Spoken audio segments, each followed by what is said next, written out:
안녕하세요. 오늘은 상가임대 할 때, 계약서 쓸 때, 특약 얘기 드려볼게요. 특약이 종류가 굉장히 많아요. 많게는 한 40가지, 50가지 있거든요. 법인들하고 계약서 쓸 때 보면 법인들 계약서 목록이 따로 있어요. 엄청 따로 있는데 그걸 다 일일이 열거하는 것보다 우리가 실무에서 이제 가장 중요시하는 거 한 7가지 정도 요것만 알고 그 많은 거는 그냥 세부적인 거니까 추가로 이제 얘기하면 되는 거죠. 그래서 한 7가지 정도 계약서 쓸 때 주의하시면 됩니다. 그래서 상가임대 특약 첫 번째 짚어야 될 게 이 순서대로도 짚으셔도 돼요. 그냥 뭐 요 순서를 외우고 요 순서에 맞게끔 탁탁 들어가면 되니까. 근데 이 7가지도 우리가 중개하다 보면 뭐 다 짚으면 좋겠지만 다 짚기는 힘들어요. 왜냐 그러면 다 짚으면 아까 계약 특약이 50가지 있는데 50가지 다 짚어버리면 내가 계약을 안 하겠다 하는 거와 똑같아요. 너무 방대하다 보니까 중요한 핵심만 딱딱 짚어가 얘기하고 그리고 뭐 한두 개, 저 같은 경우는 부가세 관리비 이 정도만 해요. 이제 임대인하고 임차인한테 물어보죠. 다른 특약 뭐 필요한 거 없는지. 하고 임대인, 임차인이 중요시 하는 거 있거든요. 그럼 그거 이제 풀어갖고 또 자세히 설명을 해주는 거죠. 50가지 얘기를 다 해줄 필요는 없지만, 원하는 특약이 있거든요. 그러면 그 원하는 특약은 자세하게 얘기해줘요. 왜냐면 그네가 중요시하다 보니까. 그게 이제 우리 하는 역할이니까. 물어보는 거, 특약 필요하다 하는 거는 자세하게 얘기해 주는데 그 자세하게 얘기할 거 50가지를 다 얘기할 필요 없다. 중개 뭐 한다니까 그러면 그냥 간단하게 해야 되죠. 뭐 한 5분, 10분 만에 계약서는 간단하게 써야 되고 그리고 계약할 때 다 끝내야 돼요. 계약할 때 다 끝내야 되지 계약하고 나서 뭐 특약이 더 필요하니 많이 익혀보면 안 돼. 그래서 이제 물어보는 거죠. 특약이 필요한 게 있냐 없냐. 그러면 그 계약서 쓰면서 계약금 들어가면서 그거는 특약은 끝났는 거예요.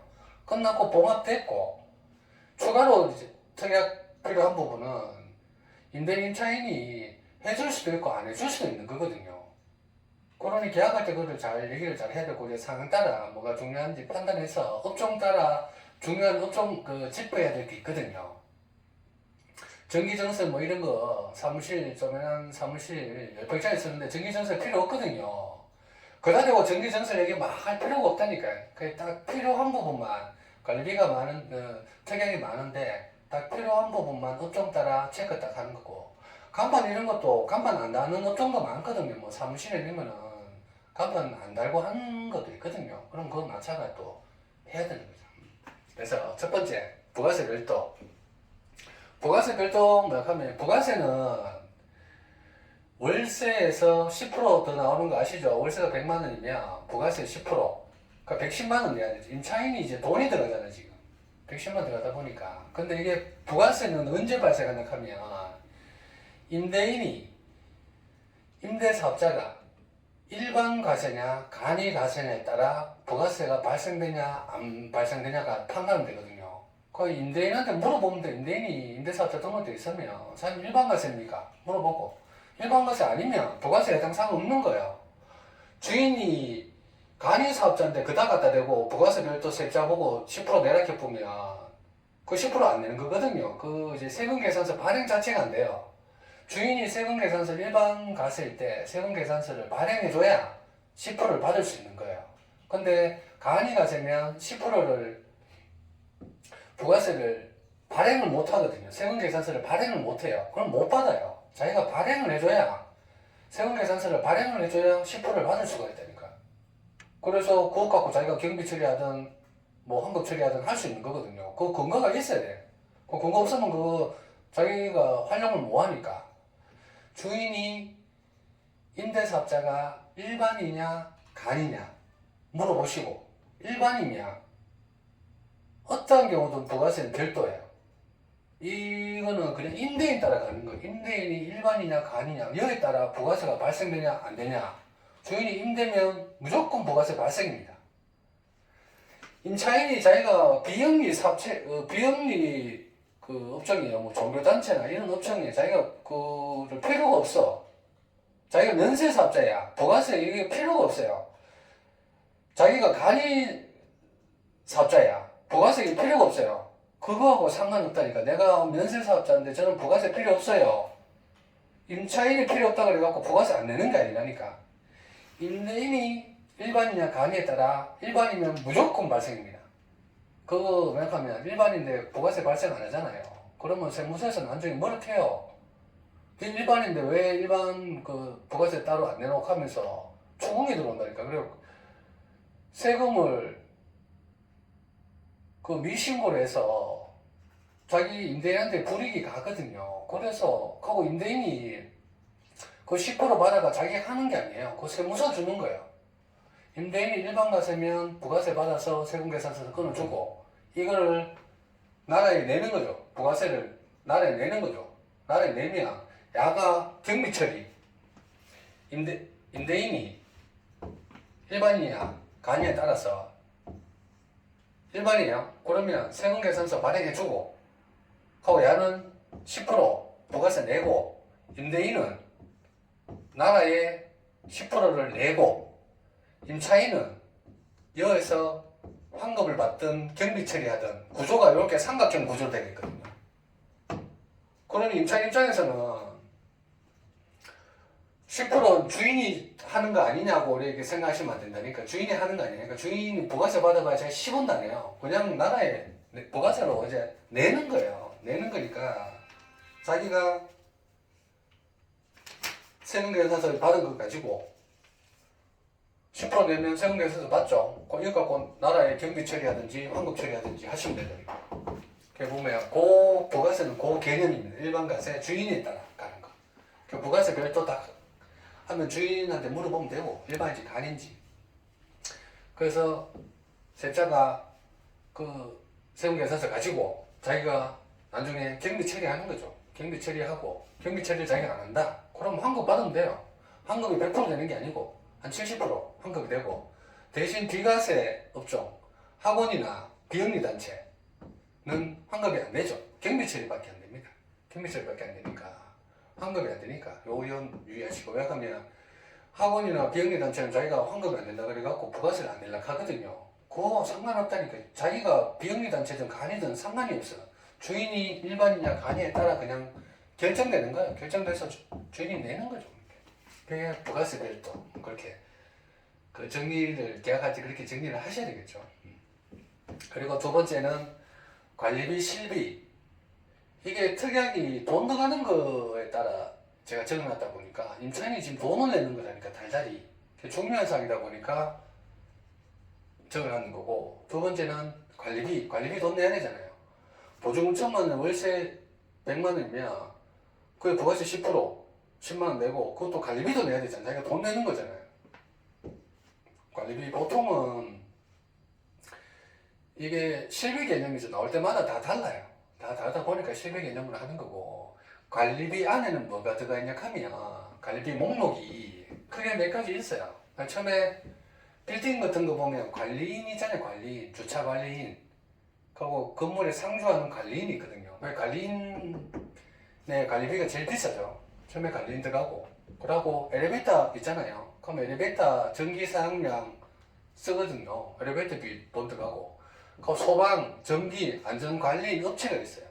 소방, 전기, 안전관리인 업체가 있고. 그리고 물세를 보통 공동으로, 전기는 층마다 다 따로 돼 있는 게 그진 대부분이고, 그 전기는 건물 통으로 돼 있어요. 건물 통으로 돼 있다 보니까 풀어서 내죠. 그리고 정화조 1년에 한 번씩 화장실 푸는 거 정화조. 그 정화조가 무조건 나오는 게 아니고 직수면 정화조 안 퍼도 되죠. 근데 이제 보통 정화조. 그리고 복도에 보면 공동 전기로 있어요. 복도에 공동 전기 있잖아요. 공동 전기도 있고. 그리고 청소하는 사람 있잖아요. 그럼 청소비. 그리고 환경 개선 부담금, 교통 개발 부담금. 건물 자체에 도로변에 있으면 교통 개발 부담금, 환경 개선 부담금이 나와요. 크게 많이 나오지는 않습니다. 나오고. 그 건물에 보차도세. 건물에 주차장이 있으면 도로에서 주차장 가지고 인도 통해가 들어가잖아요. 그 인도를 이제 깎아놨죠. 차가 진입할 수 있도록. 그게 보차도 세거든요. 그게 좀 나오죠. 1년에 공시지가 대비 나오다 보니까 뭐 180에서 200 정도 나오면 풀어가 내고. 그게 주차 사용하는 거다 보니까 내가 주차를 이편에 사용 안 해. 넌 주차 필요 없어. 그럼 안 내도 돼요. 사용하는 거에 맞게끔 풀어갖고 내죠. 그래서 관리비 실비라 하는 거죠. 어떻게 될 사항들이 모르니까 하고 이게 이런 조항들이 다 해당 사항이 있는 게 아니고 관리는 없는 경우도 있잖아요. 그리고 엘리베이터 없는 경우도 있고 소방전기 안전관리는 없는 것도 있다니까요. 그래서 3층짜리 건물이나 이런 거는 소방안전관리업체가 지정이 안 된 경우도 있거든요. 소방 같은 경우는 건물이 75km 이상 돼야 선임하고 전기도 어느 정도 규격 그 연평수 이상이 돼야 하는 거죠. 그 물세, 그 정화조 공동전기, 청소 이거는 뭐 사람 안 쓸 경우도 있거든. 비싸갖고 자기 층에는 자기가 쓴 사람도 있다니까. 그 환경개선 부담금, 교통개발 부담금, 그 골목 안에 들어가 있는 데는 발생 안 된다니까요. 도로변에 있는 데가 발생되는 거지. 보차도 주차장 없는 건물도 있잖아요. 그래서 이렇게 이 조항들이 관리비 목록들이 많다 보니까 관리비가 어느 정도 되는지는 대충 얘기를 해줘야 되죠. 그래 보통 이런 그 다 해당 사항 요 정도가 다 해당되는 거는 이제 빌딩 정도 한 7층 이상 빌딩 같으면은 다 포함되고 빌딩이 이 정도 되면 보통 관리비가 평당 계약 평수에서 전용 평수 말고 계약 면적 평수에서 보통 한 10,000원 이상 정도 나오고 그리고 관리인이 없으면 관리인이 제일 비싸거든요. 관리인이 없으면 엘리베이터 보통 있으면 엘리베이터만 보통 한 달에 한 7만 정도 나오거든요. 그 청소업체하고 있으면 보통 10만원, 12만원, 12만원에서 15만원까지 달에 나오고 그리고 엘리베이터 없으면 그냥 물세하고 뭐 청소비하고 요 정도 같으면 보통 3만원, 5만원 미만 또 어떤 주인들은 뭐 관리비 다 내준다 하는 사람도 있고 얼마 안 나오면 그게 다 다르죠 이렇게. 관리비 실비하면 대충 그 선은 얘기해주고 얼마 정도 나온다 얘기해주면 되죠. 그 이제 계약할 때 그렇게 이제 얘기를 딱 해놔야 나중에 싸우진 않잖아요. 싸우다가 뭐 얼마나 나왔니 안 나왔니 이게 되니 안 되니 개품이야 또 서로 피곤하니까 계약할 때 이제 풀어서 얘기해주는 거고 그 크게 이제 발생이 안 되는 것 같으면 그냥 다른 층에 얼마 쓰냐 물어보고 그 정도 선 나온다 그 얘기하면 되고 그 실비로 얘기하면 다 이제 알아들어요. 알아듣고 하니까 관리비 실비고 이렇게 얘기해 주시면 됩니다. 근데 계약할 때 약간 특이하게 이런 거를 중요한 부분은 쭉 짚어가 얘기해 주거든요. 그러니까 중요 안 한 부분은 얘기 안 해요. 중요한 부분은 쭉 짚어가 쭉 얘기해 주다 보니까 이 내용을 확실히 다 알아야 되죠. 그러면 어떻게 되냐 하면 계약을 한번 하잖아요. 계약을 한번 하면 다시 찾아요.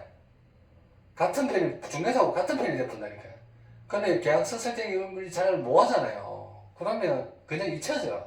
근데 이렇게 좀 특별하게 프로가 잘 얘기해주면 한번 계약해 버리면 같은 편이 되고 나중에 매물 나오면 들어가가 좋아요. 뭐 그렇게 되다 보니까 그게 좀 중개사 능력이죠. 보통 1번, 2번이 다 해당 사항이 있으니까 1번만 보통 짚고 그 다음에 더 세부적으로 들어가면 이제 업종 따라 다 짚으면 계약 안 하겠다는 얘기가 똑같다니까요.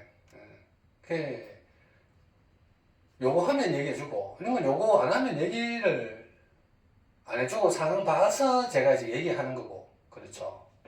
제일 중요한 건 세 번째 이제 원상복구. 원상복구 얘기 나오는 순간 임차인하고 싸웁니다. 임차인이 벌써 원상복구 얘기해보면 움찔해요. 자기가 실수했는 걸 원상복구 해야 되잖아. 벌써 2년 뒤, 5년 뒤에 원상복구 얘기할 거 지금 계약하면서 얘기하거든요. 그러니 임차인 입장에서는 속 반기는 내용은 아니지. 임대인 입장에서는 반기지. 원상복구 하는 거니까 자기 이제 권리를 주장하는 거니까. 근데 임차인 입장에서는 원상복구 얘기하는 자체가 벌써 언로대푼다니까요. 그래서 그러니까 원상복구는 이 얘기를 잘 해줘야 돼 계약할 때. 그러니 원상복구는 무조건 원상복구 하는 것보다 건물 가치에 증감되잖아요. 뭐 바닥을 깨끗하게 하고 위에 깨끗하게 하고 그 밖에 유리를 통유리를 만들고 깨끗하게 했고 그 간판 이런 것도 다 원상복구인데 간판 이거는 LED로 깨끗하게 했어요. 그거는 바깥으로 하면 되거든. 그걸 굳이 원상복구 할 필요 없다 이게 깨끗한 거는. 그래서 이제 판단해서 사람 요거 건물 가치 증감시키는 거는 그 다 놔둬도 나중에 임대 놓기 용이하다고 얘기하고 뭐 칸막 이런 거 부분은 다 이제 체크를 다 하는 건 기본이고 약간 그의 컨셉들이 다 다르다 보니까 쉽지가 않거든요. 그런데 일단 보고 깨끗하면 그냥 놔두고 가는 걸로 얘기를 하면 되고 그 원상복구면 하면 이건 건물 주인하고 얘기할 때 그래 하는 거고 하고 양수양도 계약할 때 있잖아요. 양수양도 할 때 계약할 때는 원상복구는 새로운 임차인이 들어와서 자기가 시설을 했는 것만 원상복구하는 거예요. 자기가 양수양도 받았다 그래서 자기가 시설 안 했는 부분까지 원상복구하는 거 아닙니다. 자기가 시설 받은 부분만, 자기가 시설 받아서 자기가 시설 했는 부분만 원상복구하는 거죠. 그러니까 이 내용도 얘기 잘 해줘야 되는데 그냥 이제 네 시설했는 부분만 원상복구 얘기해야 된다 하는 순간 건물 주인이 듣고 안 된다. 다 원상복구 해야 된다. 이렇게 보면 그냥 뭐 하는 거라니까요. 그래서 한번 보면서 그까지 깊이까지 들어가진 않지만 사람들이 시설했는 거는 그 깨끗하면 기본 증감시키는 것은 놔두게 가게 하고 그리고 양수양도 할 때 이제 주인이 잘 아시는 분들이 또 있거든요. 그러니까 그런 부분도 지퍼가 잘 얘기해 줘야 되죠. 원상복구 자기가 인수받은 것까지 체크하는 원상복구는 특이하게 그 원복 상태로 원상복구한다.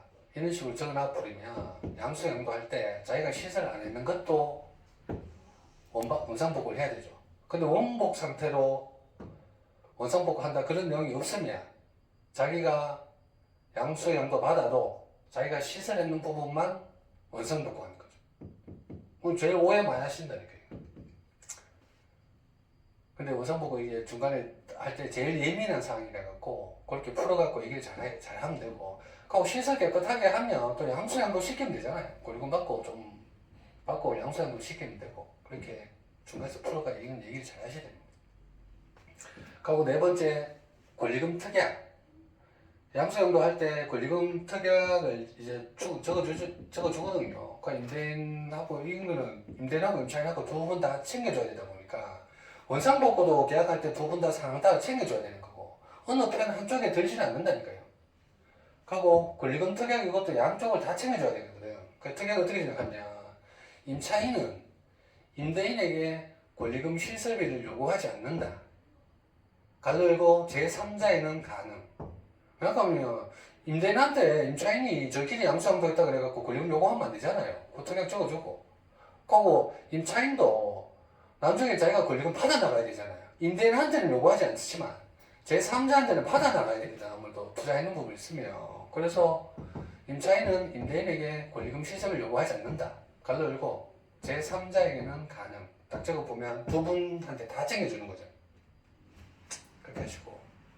다섯 번째, 건물에 대해서 자기가 들어갔으면 이제 간판을 어떻게 설치할지, 그리고 내부 인테리어를 어떻게 할지, 그리고 내가 임차인 들어가는 업종이 뭔지, 그 업종 제한 거는 경우도 있거든요. 그 업종만 된다 하는 제한 거는 경우도 있거든요. 그래서 건물 들어갈 때 간판 어떻게 할지, 인테리어 어떻게 할지, 업종이 뭔지를 기본부터 처음부터 얘기하는 거고, 그래서 업종에 따라 건물에 대해서 시설하는 거.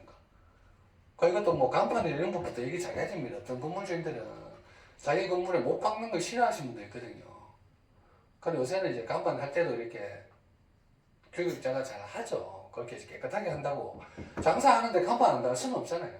그래서 건물에 최대한 손상 안 가는 선에서 간판 달고, 간판 이것도 지금 보면 도로변에 미간지구 돼 있잖아요. 미간지구 돼 있으면 그 규격 사이즈에 맞춰서 해야 돼요. LED 간판 딱 해서 규격에 맞춰가 글자 사이즈에 맞춰서 신고 딱 해서 그렇게 간판을 하는 거죠. 그렇게 한다고 설명을 해주는 거죠. 간판 이게 아무거나 막 예전처럼 막 대형으로 해갖고 막 색깔 희한하게 막 번쩍번쩍거리게 이렇게 잘 못 하거든요. 그 미간지구니까 그 맞춰가 해야 된다니까. 설명 딱 해주면 돼요. 그 여섯 번째 보면 이거 뭐냐 하면 이거 계약할 때 다 끝내는 거예요. 이게 계약할 때 다 끝내지. 계약하고 나서 이거 하지는 않는다니까요. 그 계약할 때 이제 다 끝내고 뭐 간판 건물에 설치하는 부분은 이거 나중에 뭐 주인 서로 협의해야 한다 이 정도 하든지 그 계약할 때 다 끝내버려야 돼요. 그리고 6번째 건물 주인 동의. 정기 정설하는 거. 업종 딱 보고 정기 정설하는 거 있잖아요. 정기 정설하는 거나 용도 변경 1강에서 했는데 용도 변경 하는 사항은 임차인이 지가 제 마음대로 못해요. 건물주인 도장이 다 들어가야 된다니까. 그게 건물주인 그 용도 변경하는 거나 정기 정설할 때 협조해준다, 도장 찍어준다고 얘기를 해놔야 되죠. 안 그러면 이거 나중에 귀찮아갖고 주인이 또 안 해주려고 하는 사람도 있다니까. 근데 요새는 다 하니까 동의하는 거 해주고. 그리고 7번째 보면 사업자 내는 거. 사업자가 요새는 임차인들이 사업자를 한 사업장 여러 개 내는 게 많거든요. 그리고 법인으로 바뀌는 것도 많고. 그래서 사업자가 여러 개 만드는 거는 전대차 얘기하죠. 그러니까 주인들이 또 전대차 모르는 경우도 있다니까요. 전대차는 임대인은 의무가 없습니다. 나중에 전차인이 뭐 들어와도 뭐 월세 안 내도 자기가 어떻게 해줄 의무는 없고 월세를 안 내면 월세를 받을 권리만 있어요. 전대차를 써준다 그러니까 주인은 아무 의무가 없어. 그 사람한테 해줘야 되는 의무가 없어요. 근데 뭐가 안 되면 다 받을 수 있는 권리만 있거든. 그래서 그런 사항을 얘기를 해주는 거죠. 전대차는 사업자는 몇 개 낸다고 다 하고 주인이 전차인한테 의무사항은 없고 권리사항만 있다 보니까 다 한다. 다 써준다. 하고 나중에 그 전대차 그 주인 동의 양식이 있습니다.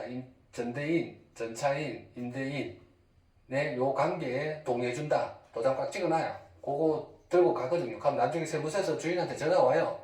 이렇게 해준 게 맞냐? 그럼 맞다 해주면 되고. 그럼 서로 다 득되는 거잖아요. 사업 잘하겠다고 이제 사업 잘 되니까 여러 개 내서 한다 하는데 주인이 협조 안 해줄 사항이 없거든요. 근데 모르면 전대차가 계약서를 한 개 더 적어야 되니까 뭔가 모르면 뭐 하는데 다 프로가 얘기를 해주고. 그럼 이게 임대인한테도 충분히 설명해주고 임차인도 충분히 이제 챙겨주는 거잖아요. 특약이 양쪽을 챙겨주는 게 특약이거든요. 특약이 내가 피해가려고 특약을 적는 게 아니니까 그래 오해하시면 안 된다니까요. 현 시설 상태 뭐 계약한다. 그 업종은 임대 그 인허가 사항은 임차인이 알아서 한다. 이런 거 있잖아요. 이런 문구들. 이런 문구를 하면 내가 피해가려고 특약을 활용한다니까. 그렇게 활용하는 게 아니니까요. 특약은 다 알고 나서 양쪽을 챙겨주는 게 특약입니다. 우리 중에서 하는 게 상가 특약 적는 게 오해하시게 내가 피해가려고 이렇게 뭐 적는다. 그게 아니고 양쪽을 어떻게 챙겨주는 게 우선이죠. 양쪽에 챙겨주는 게 우선이면 내가 피해가는 방법이 그게. 양쪽에 피해를 주고 내가 피해가려고 하잖아요. 그럼 이 특약 말고 다른 걸로 날라와요. 계약할 때 뭐 확인설명서부터 해서 다른 걸로 날라오거든요. 그 특약할 때 내가 피하는 방법은 이네들을 챙겨주는 거라니까. 그렇게 인지를 하셔야 된다니까. 중개업 하실 때. 그래서 양쪽에 챙겨주는 계약. 전대차 얘기를 듣고 그 법인계약서가 이제 바뀌면 처음에 이제 계획을 했다가 그게 법인으로 사업자가 나오면 법인계약서로 새로 쓰거든요. 그러니까 법인 가는 거는 임대차가 없어도 법인 설립이 돼요. 법인 설립을 해놓고 하고 임대차 가지고 사업자를 내는 거거든요. 그러면 사업자가 나오면 그로 새로 계약서를 써줘야 되죠. 이제 새로 계약서를 써줘야 되니까 그래야 자기가 그쪽 사업에서 그 장소에서 사업을 할 수 있잖아요. 그러니 법인 계약서가 나중에 개인 명의를 썼다가 나중에 그 법인 사업자가 등록증이 나오면 그걸로 명의를 그 법인 임대차 나중에 법인 등록하려고 하면 계약서가 있어야 되니까 그 법인을 수정해 주거든요. 수정해 줄 때 한 번 더 얘기해 주는 거고. 그리고 여러 계약서 전대차 아니면 여러 계약서 쓰는데 전대차를 다 얘기해 주고. 그리고 현재 임차인이 들어가면 명의 변경하는 거. 명의 변경할 때 명의 계약서 쓸 때 명의 변경이 될 수 있다고 미리 얘기해 줘야 되죠. 그걸 미리 얘기 안 해줘. 보면 나중에 주인이 명의 변경 안 해준다 하면 안 해줄 수 있다니까요. 그래서 명의 변경 요구 이렇게 인지하시면 됩니다. 오늘 상가 임대할 때 특약 크게 7가지 그렇게 얘기 드렸네요. 이렇게 내용도 이렇게 있으니까 상가 임대는 임대인 임차인 챙겨준다. 이걸로 이해하시면 됩니다. 오늘 상가 임대 특약 얘기 드렸네요. 오늘 강의 끝나고 수고 많으셨습니다.